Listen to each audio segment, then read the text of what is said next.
Welcome back to The Explainer. Today, we are going to do something really incredible. It's so easy when we're reading historical or religious texts to just kind of skim right over the words, right? We tend to read them as dry, dusty history. But today, we're taking a fascinating ancient document, stripping away the noise and getting straight to its core. We are going to dissect a very short, intensely dense ancient poem, Psalm 54, to uncover its brilliant structural and emotional depth. What we actually have here is a raw, real-time anatomy of a human cry for help. It is literally a masterclass in how a person processes extreme, life-threatening anxiety and journeys toward profound mental and emotional peace. And it does all of that in just a few short lines. Let's break this down and see exactly what it reveals. So, this is exactly what we're analyzing today, the complete text of Psalm 54 from the English Standard Version. It is breathtakingly brief. We're looking at a mere 7 verses, a title at the top, and a couple of footnotes at the bottom. That is the entire source material for this explainer. But hey, do not let the brevity fool you. We are absolutely going to slow down today. We're going to put a magnifying glass over this single page to extract a massive amount of meaning, structure, and psychological insight. Because I promise you, every single sentence here heavily earns its keep. Okay, let's dive into the structural roadmap so we can methodically unpack this poem piece by piece. First, we'll look at the context of the psalm. Second, the desperate plea. Third, the turning point. And finally, we'll hit the vow of praise. All right, section 1, context of the psalm. Before we even get to verse 1, we really have to look at the word sitting right at the very top of the page. This prologue acts as the setting of our scene.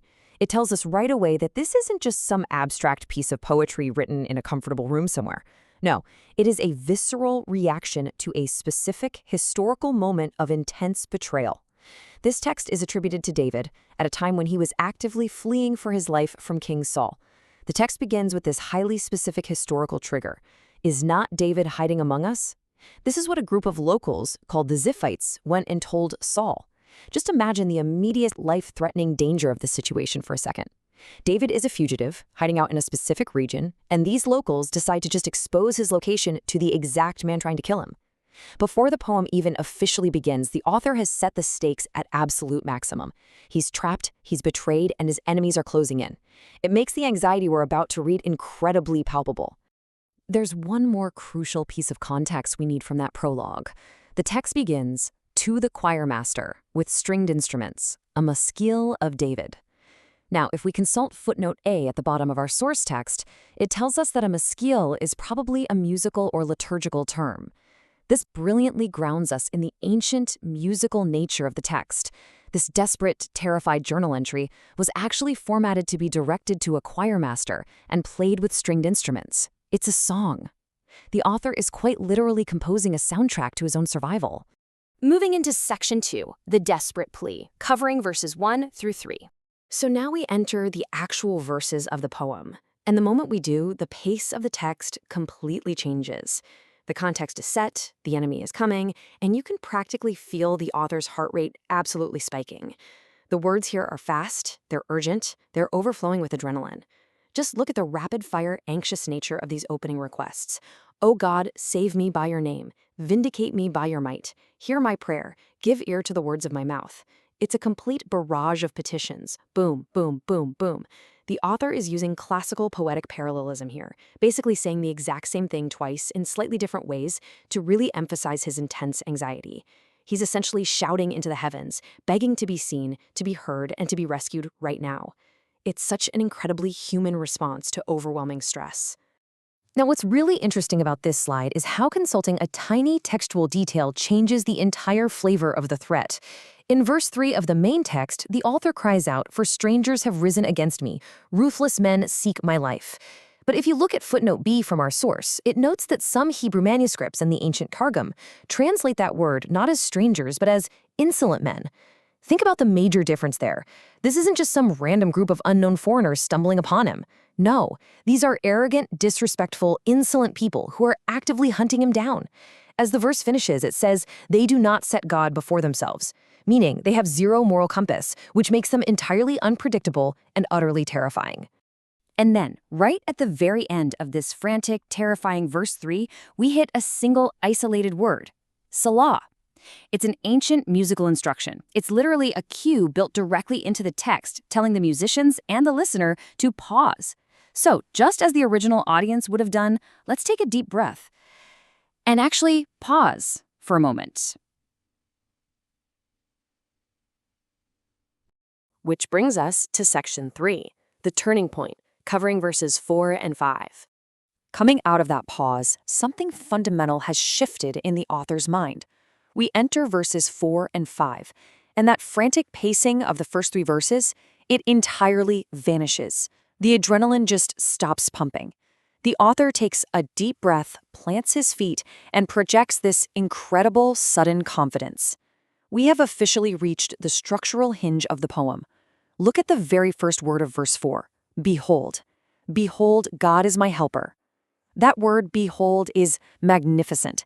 It implies a sudden, eye-opening realization. It's as if during that brief pause, the author suddenly remembered who is actually in his corner. He continues, the Lord is the upholder of my life. This right here is the crucial pivot where the author transitions from debilitating anxiety to a sudden, bold reassurance. He realizes that while these insolent men are seeking his life, the Lord is the upholder of his life. Now, the physical crisis of the men hunting him hasn't ended yet, but the internal crisis of his fear, that has just been completely defeated. He follows this up in verse 5 by confidently stating that God will return the evil to his enemies and put an end to them. And this brilliantly illustrates the masterful structure of the text. In verses 1 through 3, ruthless men are seeking his life, enemies are rising against him, and he is totally desperate. But after that Selah pause in verses 4 through 7, we see a complete mirror opposite. God is his helper, he's delivered from trouble, and the evil is returned right back to the enemies. The author has structurally mapped out a complete 180-degree shift in his emotional state. It's a perfectly balanced pivot from absolute terror to absolute trust. Finally, we reach section 4, the vow of praise, in verses 6 and 7. This brings us to the triumphant conclusion. Because the author has resolved this crisis internally, he's now able to look right past his current terrifying circumstances and project himself into a future where he is already safe. He literally organizes a logical sequence of planned actions for when he is saved. Step 1 in verse 6, with a free will offering I will sacrifice to you. Step 2, I will give thanks to your name, O Lord, for it is good. And step 3 in verse 7, for he has delivered me from every trouble and my eye has looked in triumph on my enemies. Do you see what he's doing here? He is planning his own victory celebration while he is still actively hiding from the men trying to kill him. Because he fundamentally trusts the upholder of his life, he speaks of his deliverance in the past tense. He has delivered me, even though he's currently still in mortal danger. It is an astonishing display of confidence and mental fortitude. Which leaves us with this final thought. We've seen how David, trapped and betrayed by the Ziphites, used this text to move from a frantic, rapid-fire plea for help to a calm, structured vow of future praise. He used a literal pause, Selah, to pivot his entire emotional state. So the question for us is this. If an ancient poem can structurally map the journey from life-threatening anxiety to ultimate peace in just 7 short verses, how might we structure our own responses to crisis today? When the pressure is on, do we let the panic run wild, or do we build a Selah into our minds? A moment to pause, remember what upholds us, and pivot toward peace. It is absolutely incredible how much power can be packed into one short page of text. I really hope this explainer has opened your eyes to the brilliant architecture hidden inside these ancient words. Thank you so much for joining me on this deep dive, and keep seeking out the structure in everything you read.